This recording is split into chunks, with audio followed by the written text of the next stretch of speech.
17ನೇ ತಾರೀಕು ಸಿಎಂ ಸುರ್ಜೇವಾಲಾ ನೇತೃತ್ವದಲ್ಲಿ ಹೋರಾಟ ನಡೆಯುತ್ತೆ. ಬೆಂಗಳೂರಿನಲ್ಲಿ ಡಿಸಿಎಂ ಡಿಕೆ ಶಿವಕುಮಾರ್ ಸ್ಟೇಟ್ಮೆಂಟ್ ಅನ್ನು ಕೊಟ್ಟಿದ್ದಾರೆ. ಕೇಂದ್ರ ಸರ್ಕಾರದ ವಿರುದ್ಧ, ಕೇಂದ್ರ ಸರ್ಕಾರದ ದರ ಏರಿಕೆ ವಿರೋಧಿಸಿ ನಾವು ಪ್ರೊಟೆಸ್ಟ್ ಮಾಡ್ತೀವಿ ಅಂತ ಹೇಳಿ ಡಿಸಿಎಂ ಹೇಳಿದ್ದಾರೆ.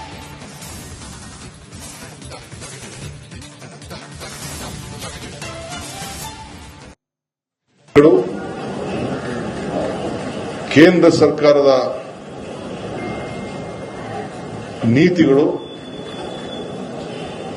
ಎಲ್ಲ ವರ್ಗದ ಜನರಿಗೂ ಕೂಡ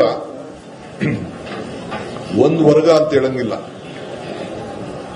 ಎಲ್ಲ ನೀವು ಯಾವುದೇ ವರ್ಗ ತೆಗೆದುಕೊಳ್ಳಿ. ನಾನು ಪೆಟ್ರೋಲ್ ಡೀಸೆಲ್ ಬೆಲೆ ಮಾತ್ರ ನಾನು ನಿಮಗೆ ಮಾತಾಡ್ತಾ ಇಲ್ಲ. ಪೆಟ್ರೋಲ್ ಡೀಸೆಲ್ ಬೆಲೆ ಅವರು ಉದ್ಘಾಟನೆ ಮಾಡಿದ್ದಾರೆ.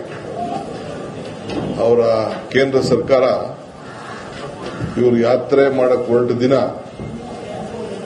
ಅವರು ಉದ್ಘಾಟನೆ ಮಾಡಿ ನಿಮಗೊಂದು ಗಿಫ್ಟ್ ಕೊಡ್ತಾ ಇದ್ದೀನಿ ಅಂತ ಹೇಳಿ ಕಳಿಸ್ಕೊಟ್ಟಿದ್ದಾರೆ. ಡೀಸೆಲ್ ಪೆಟ್ರೋಲ್ಗೆ 2 ರೂಪಾಯಿ ಮತ್ತು ಗ್ಯಾಸ್ಗೆ 50 ರೂಪಾಯಿ ಏರಿಸಿಬಿಟ್ಟು ಕಳಿಸ್ಕೊಟ್ಟಿದ್ದಾರೆ.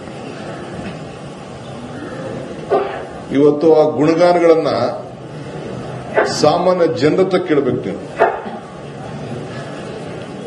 ನಿನ್ನೆ ತಾನೇ ಕಚ್ಚಾ ಬೆಲೆ 4.23 ಅಷ್ಟು ಇಳಿಕೆಯಾಗಿದೆ. ಕೇಂದ್ರ ಸರ್ಕಾರ ಯಾಕೆ ಮತ್ತೆ ಕಡಿಮೆ ಮಾಡಲಿಲ್ಲ? ಕೇಂದ್ರ ಸರ್ಕಾರದ ನೀತಿಗಳು 17ನೇ ತಾರೀಕು ಸಿಎಂ ಸುರ್ಜೇವಾಲಾ ನೇತೃತ್ವದಲ್ಲಿ ಹೋರಾಟ ನಡೆಯುತ್ತೆ. ಬೆಂಗಳೂರಿನಲ್ಲಿ ಡಿಸಿಎಂ ಡಿಕೆ ಶಿವಕುಮಾರ್ ಸ್ಟೇಟ್ಮೆಂಟ್ ಅನ್ನು ಕೊಟ್ಟಿದ್ದಾರೆ. ಕೇಂದ್ರ ಸರ್ಕಾರದ ವಿರುದ್ಧ, ಕೇಂದ್ರ ಸರ್ಕಾರದ ದರ ಏರಿಕೆ ವಿರೋಧಿಸಿ ನಾವು ಪ್ರೊಟೆಸ್ಟ್ ಮಾಡ್ತೀವಿ ಅಂತ ಹೇಳಿ ಡಿಸಿಎಂ ಹೇಳಿದ್ದಾರೆ.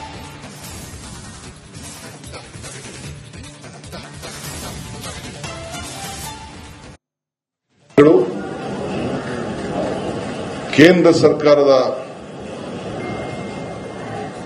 ನೀತಿಗಳು ಎಲ್ಲ ವರ್ಗದ ಜನರಿಗೂ ಕೂಡ ಒಂದು ವರ್ಗ ಅಂತ ಹೇಳಂಗಿಲ್ಲ. ಎಲ್ಲ ನೀವು ಯಾವುದೇ ವರ್ಗ ತೆಗೆದುಕೊಳ್ಳಿ. ನಾನು ಪೆಟ್ರೋಲ್ ಡೀಸೆಲ್ ಬೆಲೆ ಮಾತ್ರ ನಾನು ನಿಮಗೆ ಮಾತಾಡ್ತಾ ಇಲ್ಲ. ಪೆಟ್ರೋಲ್ ಡೀಸೆಲ್ ಬೆಲೆ ಅವರು ಉದ್ಘಾಟನೆ ಮಾಡಿದ್ದಾರೆ. ಅವರ ಕೇಂದ್ರ ಸರ್ಕಾರ ಇವರು ಯಾತ್ರೆ ಮಾಡಕ್ಕೆ ಹೊರಟ ದಿನ ಅವರು ಉದ್ಘಾಟನೆ ಮಾಡಿ ನಿಮಗೊಂದು ಗಿಫ್ಟ್ ಕೊಡ್ತಾ ಇದ್ದೀನಿ ಅಂತ ಹೇಳಿ ಕಳಿಸ್ಕೊಟ್ಟಿದ್ದಾರೆ. ಡೀಸೆಲ್ ಪೆಟ್ರೋಲ್ಗೆ 2 ರೂಪಾಯಿ ಮತ್ತು ಗ್ಯಾಸ್ಗೆ 50 ರೂಪಾಯಿ ಏರಿಸಿಬಿಟ್ಟು ಕಳಿಸ್ಕೊಟ್ಟಿದ್ದಾರೆ.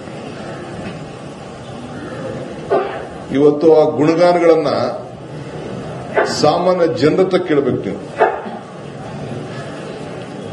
ನಿನ್ನೆ ತಾನೇ ಕಚ್ಚಾ ಬೆಲೆ 4.23 ಅಷ್ಟು ಇಳಿಕೆಯಾಗಿದೆ. ಕೇಂದ್ರ ಸರ್ಕಾರ ಯಾಕೆ ಮತ್ತೆ ಕಡಿಮೆ ಮಾಡಲಿಲ್ಲ? ಕೇಂದ್ರ ಸರ್ಕಾರದ ನೀತಿಗಳು 17ನೇ ತಾರೀಕು ಸಿಎಂ ಸುರ್ಜೇವಾಲಾ ನೇತೃತ್ವದಲ್ಲಿ ಹೋರಾಟ ನಡೆಯುತ್ತೆ. ಬೆಂಗಳೂರಿನಲ್ಲಿ ಡಿಸಿಎಂ ಡಿಕೆ ಶಿವಕುಮಾರ್ ಸ್ಟೇಟ್ಮೆಂಟ್ ಅನ್ನು ಕೊಟ್ಟಿದ್ದಾರೆ. ಕೇಂದ್ರ ಸರ್ಕಾರದ ವಿರುದ್ಧ, ಕೇಂದ್ರ ಸರ್ಕಾರದ ದರ ಏರಿಕೆ ವಿರೋಧಿಸಿ ನಾವು ಪ್ರೊಟೆಸ್ಟ್ ಮಾಡ್ತೀವಿ ಅಂತ ಹೇಳಿ ಡಿಸಿಎಂ ಹೇಳಿದ್ದಾರೆ.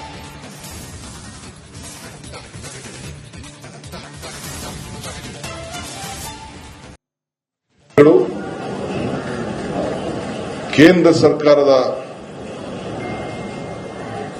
ನೀತಿಗಳು ಎಲ್ಲ ವರ್ಗದ ಜನರಿಗೂ ಕೂಡ ಒಂದು ವರ್ಗ ಅಂತ ಹೇಳಂಗಿಲ್ಲ. ಎಲ್ಲ ನೀವು ಯಾವುದೇ ವರ್ಗ ತೆಗೆದುಕೊಳ್ಳಿ. ನಾನು ಪೆಟ್ರೋಲ್ ಡೀಸೆಲ್ ಬೆಲೆ ಮಾತ್ರ ನಾನು ನಿಮಗೆ ಮಾತಾಡ್ತಾ ಇಲ್ಲ. ಪೆಟ್ರೋಲ್ ಡೀಸೆಲ್ ಬೆಲೆ ಅವರು ಉದ್ಘಾಟನೆ ಮಾಡಿದ್ದಾರೆ. ಅವರ ಕೇಂದ್ರ ಸರ್ಕಾರ ಇವರು ಯಾತ್ರೆ ಮಾಡಕ್ಕೆ ಹೊರಟ ದಿನ ಅವರು ಉದ್ಘಾಟನೆ ಮಾಡಿ ನಿಮಗೊಂದು ಗಿಫ್ಟ್ ಕೊಡ್ತಾ ಇದ್ದೀನಿ ಅಂತ ಹೇಳಿ ಕಳಿಸ್ಕೊಟ್ಟಿದ್ದಾರೆ. ಡೀಸೆಲ್ ಪೆಟ್ರೋಲ್ಗೆ 2 ರೂಪಾಯಿ ಮತ್ತು ಗ್ಯಾಸ್ಗೆ 50 ರೂಪಾಯಿ ಏರಿಸಿಬಿಟ್ಟು ಕಳಿಸ್ಕೊಟ್ಟಿದ್ದಾರೆ. ಇವತ್ತು ಆ ಗುಣಗಾನಗಳನ್ನ ಸಾಮಾನ್ಯ ಜನರ ಕೇಳಬೇಕು ನೀವು. ನಿನ್ನೆ ತಾನೇ ಕಚ್ಚಾ ಬೆಲೆ 4.23 ಅಷ್ಟು ಇಳಿಕೆಯಾಗಿದೆ. ಕೇಂದ್ರ ಸರ್ಕಾರ ಯಾಕೆ ಮತ್ತೆ ಕಡಿಮೆ ಮಾಡಲಿಲ್ಲ? ಕೇಂದ್ರ ಸರ್ಕಾರದ ನೀತಿಗಳು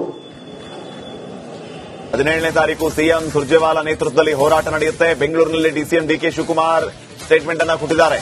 ಕೇಂದ್ರ ಸರ್ಕಾರದ ವಿರುದ್ಧ, ಕೇಂದ್ರ ಸರ್ಕಾರದ ದರ ಏರಿಕೆ ವಿರೋಧಿಸಿ ನಾವು ಪ್ರೊಟೆಸ್ಟ್ ಮಾಡ್ತೀವಿ ಅಂತ ಹೇಳಿ ಡಿಸಿಎಂ ಹೇಳಿದ್ದಾರೆ.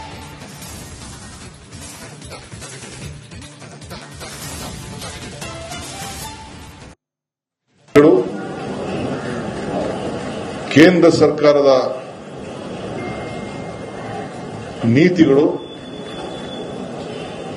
ಎಲ್ಲ ವರ್ಗದ ಜನರಿಗೂ ಕೂಡ ಒಂದು ವರ್ಗ ಅಂತ ಹೇಳಂಗಿಲ್ಲ. ಎಲ್ಲ ನೀವು ಯಾವುದೇ ವರ್ಗ ತೆಗೆದುಕೊಳ್ಳಿ. ನಾನು ಪೆಟ್ರೋಲ್ ಡೀಸೆಲ್ ಬೆಲೆ ಮಾತ್ರ ನಾನು ನಿಮಗೆ ಮಾತಾಡ್ತಾ ಇಲ್ಲ. ಪೆಟ್ರೋಲ್ ಡೀಸೆಲ್ ಬೆಲೆ ಅವರು ಉದ್ಘಾಟನೆ ಮಾಡಿದ್ದಾರೆ. ಅವರ ಕೇಂದ್ರ ಸರ್ಕಾರ ಇವರು ಯಾತ್ರೆ ಮಾಡಕ್ ಹೊರಟ ದಿನ ಅವರು ಉದ್ಘಾಟನೆ ಮಾಡಿ ನಿಮ್ಗೊಂದು ಗಿಫ್ಟ್ ಕೊಡ್ತಾ ಇದ್ದೀನಿ ಅಂತ ಹೇಳಿ ಕಳಿಸ್ಕೊಟ್ಟಿದ್ದಾರೆ. ಡೀಸೆಲ್ ಪೆಟ್ರೋಲ್ಗೆ 2 ರೂಪಾಯಿ ಮತ್ತು ಗ್ಯಾಸ್ಗೆ 50 ರೂಪಾಯಿ ಏರಿಸಿಬಿಟ್ಟು ಕಳಿಸ್ಕೊಟ್ಟಿದ್ದಾರೆ. ಇವತ್ತು ಆ ಗುಣಗಾನಗಳನ್ನ ಸಾಮಾನ್ಯ ಜನರ ಕೇಳಬೇಕು ನೀವು. ನಿನ್ನೆ ತಾನೇ ಕಚ್ಚಾ ಬೆಲೆ 4.23 ಅಷ್ಟು ಇಳಿಕೆಯಾಗಿದೆ. ಕೇಂದ್ರ ಸರ್ಕಾರ ಯಾಕೆ ಮತ್ತೆ ಕಡಿಮೆ ಮಾಡಲಿಲ್ಲ? ಕೇಂದ್ರ ಸರ್ಕಾರದ ನೀತಿಗಳು 17ನೇ ತಾರೀಕು ಸಿಎಂ ಸುರ್ಜೇವಾಲಾ ನೇತೃತ್ವದಲ್ಲಿ ಹೋರಾಟ ನಡೆಯುತ್ತೆ. ಬೆಂಗಳೂರಿನಲ್ಲಿ ಡಿಸಿಎಂ ಡಿಕೆ ಶಿವಕುಮಾರ್ ಸ್ಟೇಟ್ಮೆಂಟ್ ಅನ್ನು ಕೊಟ್ಟಿದ್ದಾರೆ. ಕೇಂದ್ರ ಸರ್ಕಾರದ ವಿರುದ್ಧ, ಕೇಂದ್ರ ಸರ್ಕಾರದ ದರ ಏರಿಕೆ ವಿರೋಧಿಸಿ ನಾವು ಪ್ರೊಟೆಸ್ಟ್ ಮಾಡ್ತೀವಿ ಅಂತ ಹೇಳಿ ಡಿಸಿಎಂ ಹೇಳಿದ್ದಾರೆ.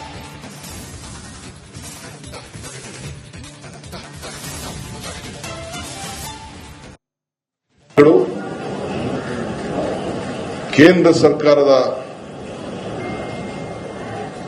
ನೀತಿಗಳು